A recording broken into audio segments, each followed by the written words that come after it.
Hey guys, what's going on? Welcome back to Warship Gunner 2 on Werner's Path. Last time we did another mission and did a little bit of R&D and stuff like that. And I got a comment about maybe replacing the 80cm guns on here with three 61cm guns and a magnetic pulse gun, and that would be more effective, but it'd be less fun, because we don't get to use the 80cm guns otherwise, so I recognize that that would actually be a lot better of a setup, but it's less fun. So... and we also got a comment about the gigantic battle carrier, which we haven't actually looked at in a little while here. And so we're going to take a quick look-see and see what we could maybe try to fit on here. But first, I think I need to go and get the other large bridge, the highest level UK bridge, I think it is. So let's go see. I don't think I have it yet. Looks like I don't. Well, there's that. And then, okay, the UK bridge. No, wait. Oh, these are cruisers. That's why. Here we go. Carriers. Ah, yeah, the UK bridge. That's the other big one. So that is 20... Oh, yeah, the difference was a trade-off of one command point or one sonar point. That's why we didn't take the UK one before, because it has one more command, but it has one less sonar, and I really... Well, one sonar does a lot more than one command does, in terms of stats and, you know, statistical difference. So, let's see. If we... Ooh, the Rams are going to have to move... Oh, jeez. Yeah, this is going to be interesting here. Well, I can put them up there, I suppose. Let's just... jeez, nope, not that. There, and then we'll stick these guys here and there. That looks pretty cool anyways. Alright, let's delete all of these and delete the old bridge, and we'll even delete that side searchlight for the moment here. Now, just how big are these bridges? Ah, very. Well, that one doesn't fit there.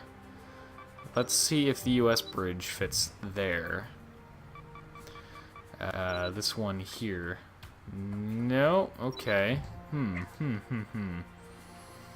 If we just do like a best case scenario, clean slate on this part of the ship, right? We can undo all of this later as needed. But if we just give ourselves as clean of a slate as possible, that doesn't fit anywhere, which I think Dickie Rodriguez pointed out that it won't fit, but I figured I'd go ahead and give it a try anyways. Okay, so let's try this one then. This one also will not fit. Wow. Okay, well, that's very interesting. I would have expected at least one of those to fit, but oh well. Huh. Well, anyways, there's that. We tried. We took a look at it and we tried. Oh, something we can do, though. Let's go back to the battle carrier design. Another comment about using the digital vision system. It's supposed to help us see through the fog and stuff. So let's see about that here. Okay, we got Enigma Tech Kappa. We got... What could we sacrifice here? I suppose we could sacrifice this. I mean, what's that going to do to us? 54... You know, for one mission on a map that's not a terribly huge map, and in the interest of trying this thing out, I'm willing to do that. Digital enhancement. Let's see. At night and in bad weather, color differentiation between friend and foe is made easier. I don't remember ever using this system, so let's give it a try. Now, what about the aircraft we have? Interceptors, bombers, and scouts. Huh. Well, here's the thing, is I've come to realize that I trust fighters more than I trust bombers to do their job, so let's go with duck fighters instead.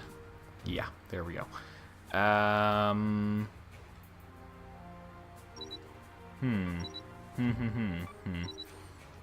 We'll do this, and we're gonna do this, and the reason we're doing that is so that we can have some helicopters. There we go. Alright, we still don't have AGS guns on this thing, but I don't feel like we need them. We probably couldn't get a ton of them on here anyways, because I'm pretty sure... Oh, well, this is the other issue, is weapon slots. We'd probably...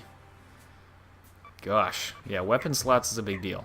AGS guns are fun, but I just don't feel like we need them on absolutely everything. And the high angles... I mean, the AGS guns do a lot of DPS, but so do our cannons. And as we've seen, our cannons hit more reliably. So if I have cannons or AGS guns, I'll probably be using the cannons more frequently anyways. And at that point, the AGS guns are more just useful for auto-engagement mode targeting of buildings, which the high angles already do a great job of. So I feel like the AGS are mainly just for us to have a leg up, or to give, you know, weaker, smaller ships a leg up. Well, I'm not seeing much better through the fog here, but maybe once some enemy ships come into view, we'll see how that might change things.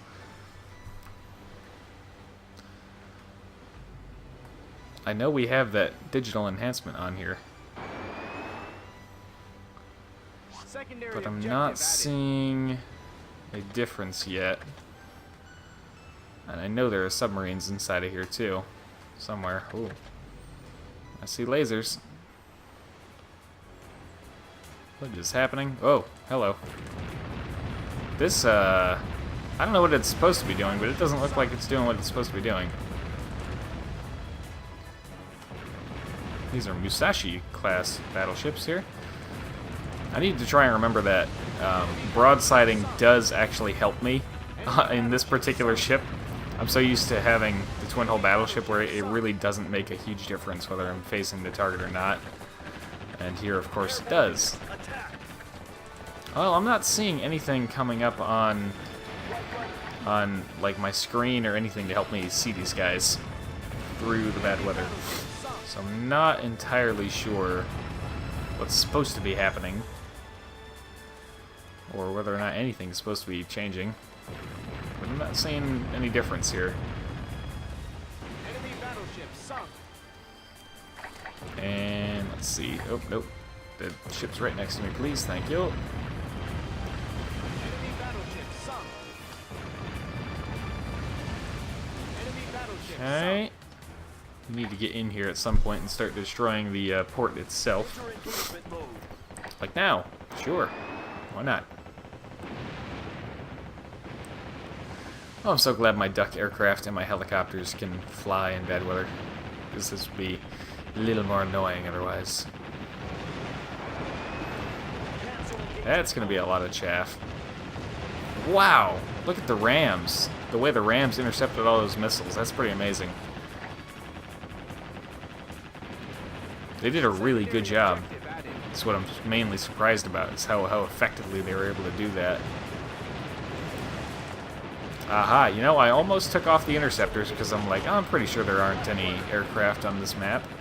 Yeah, I was wrong, but that's why I'm glad I left the interceptors on there.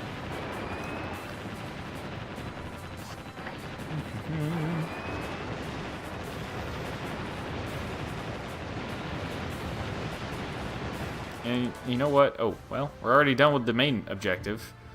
I think I'm going to go ahead and deal with these enemy ships before I head inside the port.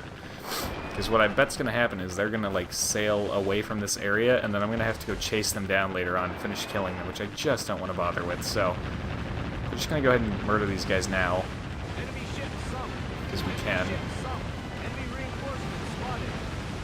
Enemy ship sunk. Enemy reinforcements spotted, but I'll probably never know where, because good old hard difficulty. Enemy ship sunk. What weather? Well, here's... I'm looking at this digital enhancement thing. Well, I'm thinking about it anyways, and I'm not seeing a difference. I don't know. I'm really not. I mean, does it look different to you guys? Like, I guess... I don't know. I just don't see it. I just don't see it, that's all. I don't know. Maybe I'm just not... Maybe it is having a difference and I just can't detect it, but... I don't know. The best thing to do would be to, like, play this... Or, like, play 234 back-to-back with this and then without it. And just see... That would be the best way to see if there's really a difference, or a noticeable difference at least. Oh boy. I gotta sink this. There we go. Sink that guy next to me because he's pushing me. He was kind of pushing me into the shoreline, which of course is going to do damage to make us run hard.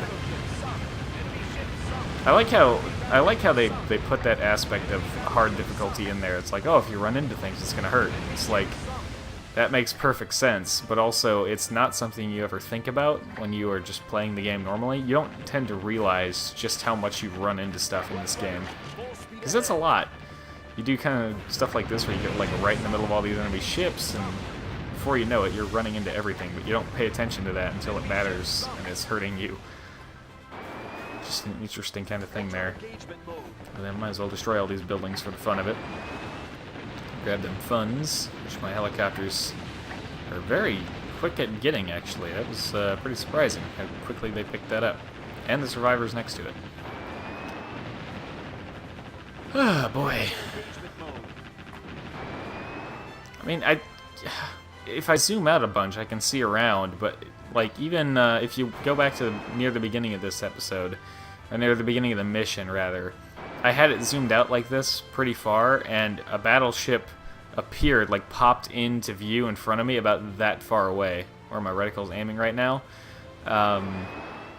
So even zooming out, it doesn't seem like... Oh, well, here, we're going to see it again here in a second. I can see the lasers. There we go, and he just popped in. So I don't feel like it's helping all that much. I don't know, man.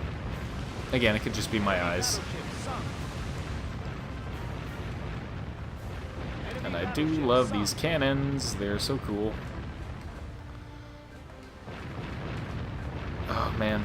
Every time I played this game with a battleship, I just want to go visit another battleship in real life. I think the U.S. has 8 battleships you can visit right now that are still afloat. There's, let's see, well, there's all 4 of the Iowa class are still up, and they're all museum ships. We have the North Carolina, we have the Alabama, the South Dakota, no, the Alabama and the Massachusetts that are both South Dakota class, and we have the Texas. So, I don't think I forgot any. I know that... I'm not actually sure how many carriers we have up as museums. I can think of 2 off the top of my head. CV-10, and then, I don't know the number designation, but it's the Midway. USS Midway is a museum. I bet there's at least one more, but I just don't know. And then there's submarines for days. If you want to see a submarine museum, they're not hard to find. There's submarines, and destroyers for that matter too. There's destroyer and submarine museums everywhere because they're so mass-produced and cheap compared to the big ships. There's a lot of leftover submarines and destroyers that have been turned into museums because they're so cheap and abundant. But they're still cool. You just don't get quite the same appreciation for the absolute ridiculous scale of ships and naval combat. At least I don't think so. Like, I only really got into ships when we went up to visit the USS Massachusetts, and I got to like stand next to a 1-ton shell that's as tall as I am, and think, man, this thing would be fired 20 miles. Like, oh my god. Holy crap, it's so amazing to think of that, though. And that's like, I mean, for something that weighs that much, that is relatively small. Like, it's the size of a human being, but it weighs 1 ton. Like, literally a ton. 2,000 pounds. That is just crazy. I feel like it's hard to get an appreciation for the absolute scale of naval warfare until you have an experience like that. Just standing next to this thing that's only as big as you are. Well, I say only. It's as big as you are. It gets fired 20 miles, and it weighs a ton or more out of cannons that you could literally almost crawl through like a tunnel. It's absolutely insane. Enemy reinforcements spotted. Ugh, why? Stop with your freaking reinforcements. Your Musashi-class battleships are cool, but they ain't doing anything. Speaking of the Musashi, man, that is quite the grind in World of Warships. If you're not a very premium player like myself, if you're if you're like me and you're not a very premium player, as in you don't buy premium accounts and ships at all, I've only bought one premium ship in World of Warships because it was on sale. I have other premiums, but they gave them to me. The only premium I've actually bought is the Arizona because it was like half off. So I spent some gold. I spent some money to get some gold to buy that. Enemy battleship sunk. Oh, look, the weather's clearing up now, finally. But yeah, the Musashi, man, 750,000 free XP. That is a hard bargain for anyone who is not using premium stuff. Like, at least I do have a couple of premium ships, so it's a little easier for me if I really wanted to do it. But Let's leave the area. also, you know, even still, that's crazy. It's a lot. If you're not buying like the premium flags and the premium camos to boost your XP, and if you don't have a premium account, so you're not getting that extra XP from every single game. I mean, there's so many ways that premium, or at least spending real money on the game, would really make that plausible. But or even converting elite ship XP into free XP, which costs gold and therefore real money. Oh look, Enigmatech Alpha, which is new for us. High explosive guided torpedo. That sounds awesome. Secret blueprint Iwaki type. Oh, I forgot. This is our first time playing that mission on EL2. Because that mission that we just did there does not appear on Brown's Path. So this is actually the first time we got to do that mission on EL2 specifically. No, I'm done. I just fumbled buttons, that's all. There we go, 490. Oh, yeah. Here we go. This 490... oh, yes. Yes, I remember. This is a mission pause scenario, because 490 leads straight into 500. This ship looks awesome and utterly ridiculous at the same time.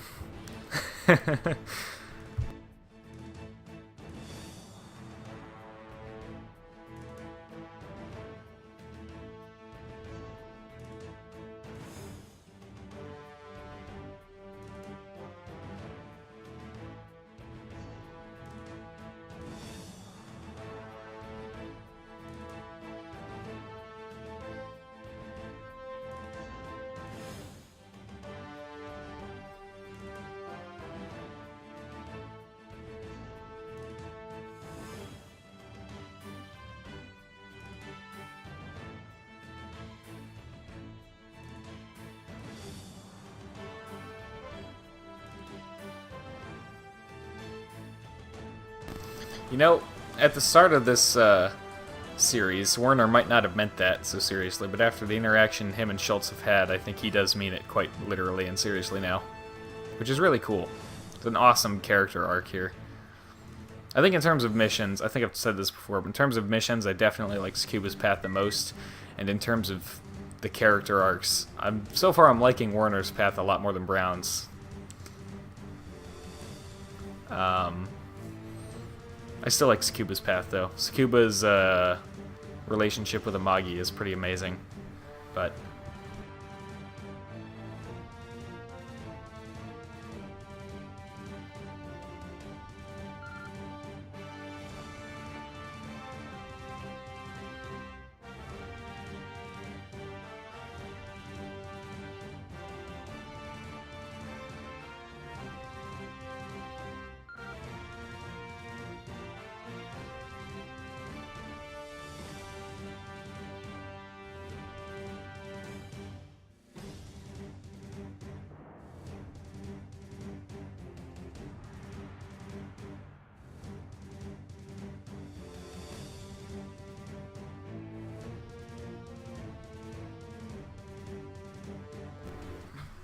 They use this map a lot. There's a lot of times earlier in the game where they'll use this map and I'll be like, oh, it's mission pause scenario.